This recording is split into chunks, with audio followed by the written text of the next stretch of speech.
पीछे हटोगे, आगे बढ़ोगे, आगे बढ़ोगे, आगे बढ़ोगे। इनकलाब जिंदाबाद, इनकलाब जिंदाबाद।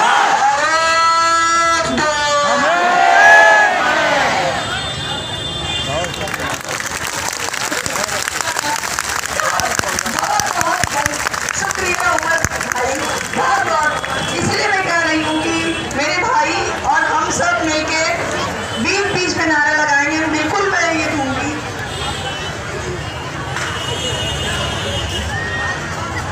अभी हमारे बीच हमारे रामायण भाई है, बहुत देर से वो इंतजार कर रहे हैं, बहुत देर से उन्होंने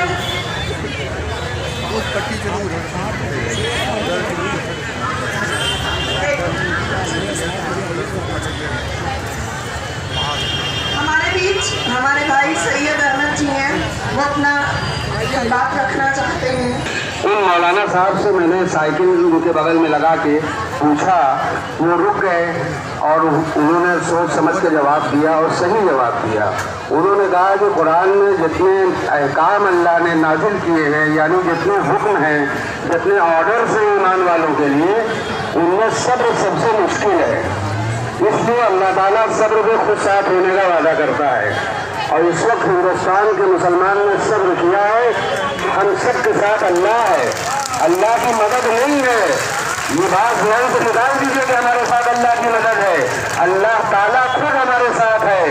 हमने 1992 में सब्र किया और जबरदस्त सब्र किया। उसके बाद जितने मराहिल और मलाहिर आए उसने सब्र किया। मुरादाबाद में जो हादसा हुआ उसने सब्र किया। उसके बाद 3 तलाक का मसला आया, हमारे इस्लामिक कानून और कुरान के कानून के मौजूद नहीं फैसला हुआ, उसको सब्र से काम लिया। उसके बाद मस्जिद पूरी हमसे छीन ली गई, मस्जिद का पूरा हिस्सा छीन लिया गया, उस पर भी सब्र किया। अब ये कहते हुए जमीन मकानी नहीं है, इस पर सब्र नहीं किया। हमने सब्र की इंतहा है, सब्र की एक इंतहा बताया है रसूल पाक सल्लल्लाहु अलैहि वसल्लम ने। और सूरह तौबा नाज़िल की है, 10वें पारे से शुरू है, 11वें पे खत्म है।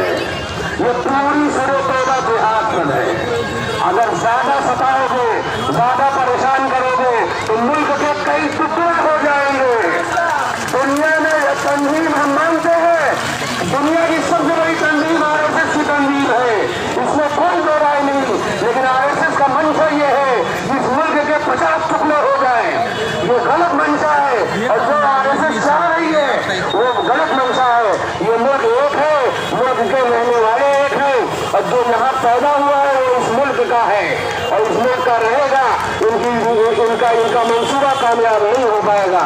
हमारा आप लोगों से गुजारिश है कि आप सब लोग मिलकर इस लड़ाई को लड़ें, सीए हो या एनआरसी हो, इस मुद्दे पर सब लोग एक होते रहें। अस्सलाम वालेकुम।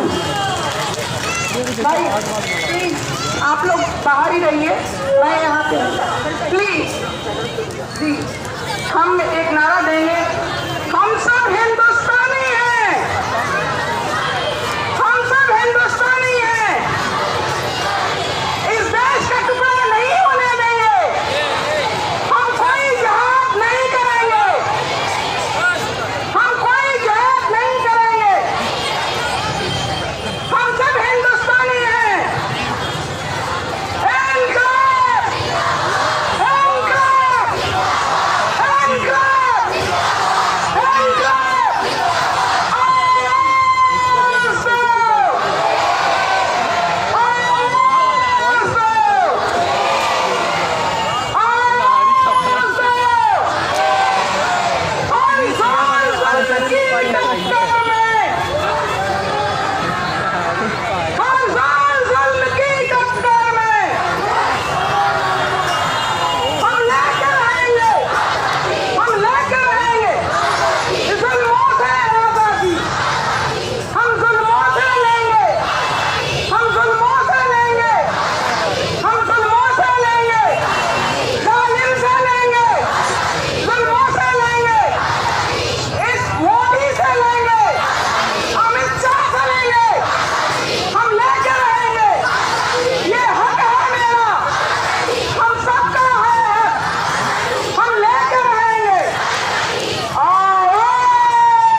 कि एक गलत कानून जो हम पे थोपा जा रहा है उसको उसके खिलाफत के लिए लड़ेंगे।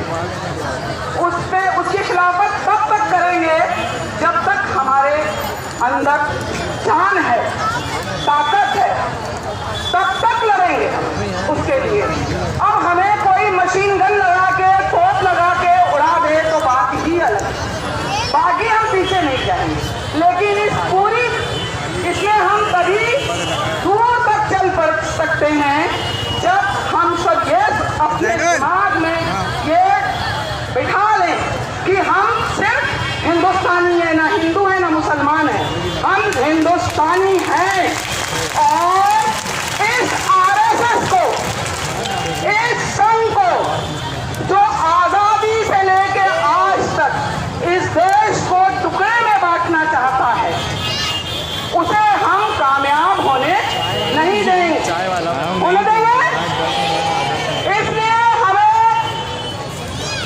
संघर्ष करना है, हमें लड़ना है गलत चीजों से। हमें जिहाद जैसी चीज का नाम, उससे हमारी लड़ाई कमजोर होगी। ये यही चाहते हैं कि ये मुसलमानों की लड़ाई सिर्फ बन जाए। हम हिंदुस्तान में रहते हैं ना, तो हम सब हैं, हम होली दिवाली सब मनाते हैं, हम ईद भी मनाते हैं। इसलिए आप लोग साफ रहें इसको। इसी के साथ मैं अपनी बात खत्म करती हूँ और एक नारा लगाती हूँ। उसी जज्बे को मैं सलाम करता हूँ, उसी जज्बे को बरकरार रखने की ज़रूरत है। और आज ये जो लड़ाई यहाँ चल रही है, जो शाहीन बाग, पूरे हिंदुस्तान में छोटे छोटे शाहीन बाग बन रहे हैं। आज यहाँ मंसूर पार्क में, पटना में, कलकत्ता में, बेंगलोर में, हैदराबाद में, भारत के हर शहर में जिस तरह से हमारी माताएं, बहनें और हर धर्म के लोग जो यहाँ सड़कों पर उतर के देश के संविधान को बचाने की लड़ाई कर रहे हैं, देश के संविधान को बचाने की लड़ाई लड़ रहे हैं, वो हमारे आज के इतिहास में दर्ज हो रहा है। मैं आपसे कहना चाहता हूँ कि आज जो आप लोग यहाँ अपने हाथों में बाबा साहब डॉक्टर अंबेडकर, महात्मा गांधी, शहीद भगत सिंह, अशफाक उल्लाह खान और राम प्रसाद बिस्मिल के हाथों में, अपने हाथों में जो उनके तस्वीरें लेकर बैठे हैं, इन लोगों ने जिस हिंदुस्तान के लिए अपनी जान दी थी, इन लोगों ने जिस हिंदुस्तान का सपना देखा था, उस हिंदुस्तान के खिलाफ आज साजिश हो रही है। आज एनआरसी और सीएए के जरिए आज की जो सरकार है, वो सरकार आप जानते हैं किस मकसद से ये कर रहे हैं। क्योंकि जब आज़ादी की लड़ाई चल रही थी, शहीद आजम भगत सिंह फांसी पर चढ़ रहे थे, अशफाक उल्लाह खान को अंग्रेज फांसी दे रही थी, महात्मा गांधी को एक सिरफिरा गोली मार रहा था दिल्ली में। उस समय जो लोग आज सत्ता में बैठे हैं, जिस विचारधारा के लोग बैठे हैं, वो चाहते थे कि हिंदुस्तान आज़ाद ना हो, वो चाहते थे कि हिंदुस्तान से अंग्रेज न जाए, क्योंकि उन्होंने अंग्रेजों से अहद किया था, अंग्रेजों को लिख के दिया था कि हम आपके सरकार या आपकी सत्ता बनाए रखने के लिए यहाँ पर हैं। लेकिन उनके मंसूबे उस समय कामयाब नहीं हुए थे।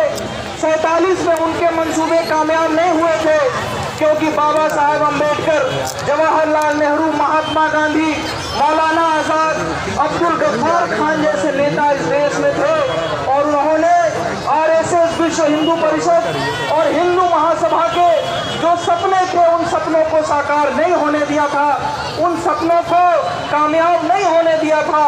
लेकिन आज आज़ादी के 70 साल बाद आप देख रहे हैं, इन्हें मौका मिला, इन्हें गलती से मौका मिल गया। इस देश की जनता ने एक छोटी सी भूल की थी 2014 में, और उस भूल को 2019 में दोहराया, और उस भूल का, उस छोटी सी गलती का फायदा उठाकर आज ये जो 70 साल पहले जो आज़ादी हासिल हुई थी, उस आज़ादी को आपसे छीनकर वापस अंग्रेजों के हाथ में देना चाहते हैं। अंबानी और टाटा बिरला जैसे कारपोरेट पूंजीपतियों के हाथ में देना चाहते हैं। इसलिए आज ये सीए और एनआरसी की बात हो रही है, कानून की जो बात हो रही है, ये कानून और कुछ नहीं है। ये कानून उस आज़ादी को जो हमने हासिल किया था, उस आज़ादी को छीनने की एक कोशिश है। मैं आपको याद दिलाना चाहता हूँ 2 साल पहले यही सरकार संसद में जब 3 तलाक के खिलाफ कानून पास कर रही थी, आप जरा याद करना, ये सरकार के नेता अमित शाह और मोदी क्या बोल रहे थे? 3 तलाक के लिए बोल रहे थे कि हमें मुस्लिम औरतों की बड़ी चिंता है। याद करो दोस्तों, उस समय क्या बोला जा रहा था कि मुस्लिम औरतों की बड़ी चिंता है, 3 तलाक की वजह से उनकी जिंदगी खराब हो जाती है। मैं आपसे पूछना चाहता हूँ, नरेंद्र मोदी और अमित शाह के अंदर अगर शर्म बाकी है तो देखो पूरे हिंदुस्तान में शाहीन बाग में औरतें बैठी हैं। आज देखो क्या उनकी चिंता तुम्हें नहीं है? तुम्हें 3 तलाक के नाम पर तो चिंता है, हिंदू औरतों की चिंता नहीं करते हो।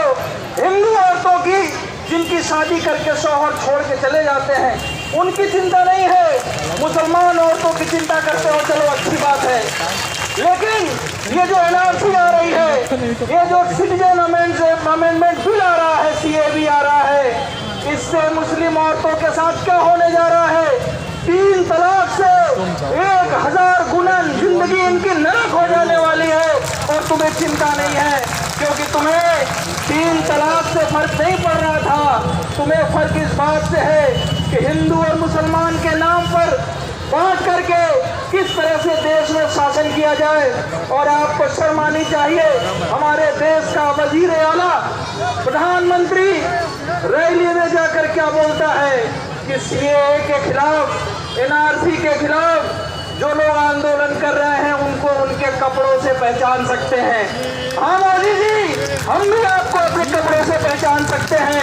ये इस देश की आम आवाम है, इस देश की आम जनता है जो कपड़ों और कपड़ों में फर्क नहीं। इतना कहना चाहता हूँ, ये जो लड़ाई बचाते हुए, ये धर्म की लड़ाई नहीं है, ये वो जो जमहूरियत की बात थी, वो जो इंसानियत की बात थी, वो जो हिंदुस्तानियत की बात थी, ये उसे बचाने की लड़ाई है।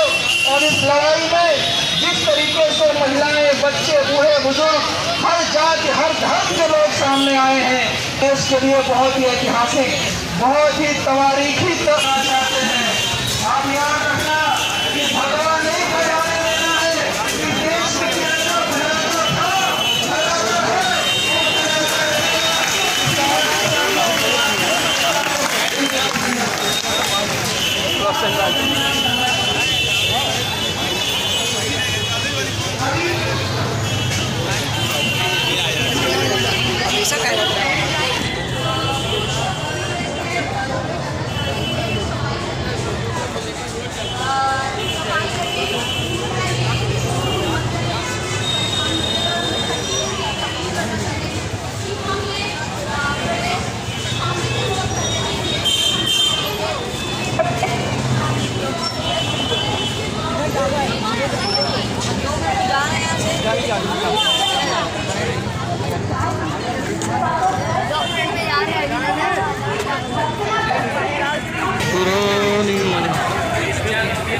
कुछ मिल रहा है।